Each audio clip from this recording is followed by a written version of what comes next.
it's Miss Pritzel at the Up and West Library, and I'm book talking Hush Hush by Becca Fitzpatrick. At the time of this book talk, the Paramount Plus is just about to release, I believe, a movie. I don't think it's streaming. I think it's a movie based on this story. The series is actually, it's a 4-book series. Okay, I'm going to book talk each one individually.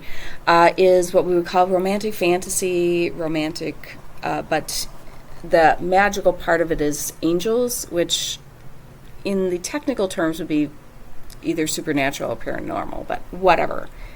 For those of you who like that romantic with that kind of magical element, this is up your alley. So our main character is Nora Gray. She is a high school sophomore. Her mother travels a lot for work because her father was murdered about a year ago. She is very focused on school, has no desire for romantic attachments at this point in her life. Unlike her best friend V, I do like the relationship between the two of them.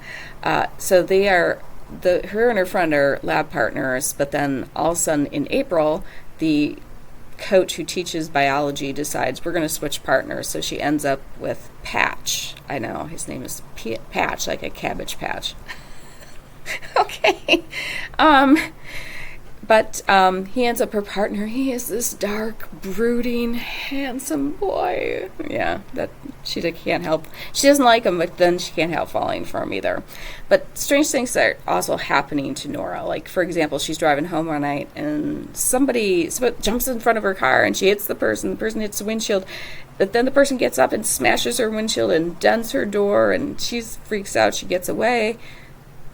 There's no evidence of damage. Another time she's home alone. She goes up to her bedroom. There's somebody in there ransacking, and she runs away and calls the police.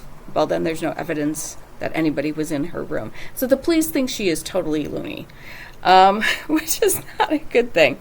We come out to find out Patch can also, she can hear Patch speaking to her in her head, which I would be freaked out by that too. So somebody is terrorizing Nora, and a lot of people think it's Patch. She even thinks it might be Patch at one point.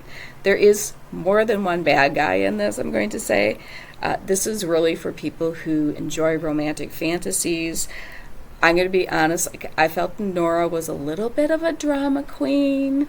So Nora irritated me at points, but I enjoyed the story overall enough that I wanted to read book 2, and now I'm on book 3. So, yeah, I really look forward to learning how far and how Becca Fitzpatrick is going to go with this angel mythology. I'm going to say the first book does not end on any kind of cliffhanger, so I don't know if this was written to be a standalone and then she decided, because sometimes that's what happens, things are popular and it ends up being a series. Because this, unlike the second book, this does not end on a cliffhanger. It just kind of ends at a nice point, so you could be finished with just this book if you want. So if you like romantic fantasies, I do recommend it. Just be aware, like I said, to me, Nora is a bit of a drama queen, but that some readers don't mind that. So, okay.